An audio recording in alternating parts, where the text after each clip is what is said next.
আজকে কেকটা ছিল একদম ডিফারেন্ট একটা কেক। আর এখানে ফলের থালা দেখতেই পাচ্ছ, বুঝেই গেছো কি কেক বানাচ্ছি। আসলে এটা ছিল ওভারলোডেড ফ্রুট কেক। যে কেকটা অর্ডার করেছিল তার বেবি নাকি ফ্রুট খেতে এত ভালোবাসে যে সারাদিন সে নাকি ফ্রুটসই খায় আর ভাত টাত কিছু খায়ই না।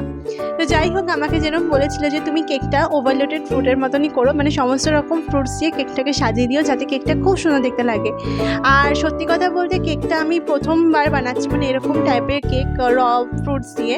তো আমার এখানে অনেক রকম ভুল ত্রুটি হয়ে গেছে, তো আমি বুঝতে পারছি, তো তোমরা একটুখানি ক্ষমা করে দিও।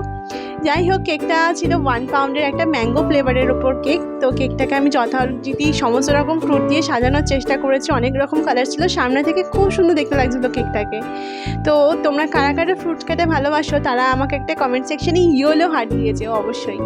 তো কেকটা কীরকম তোমাদের দেখতে লাগলো অবশ্যই কমেন্ট করে জানিও। আর দেখা হচ্ছে নেক্সট ভিডিওতে। Till then tata.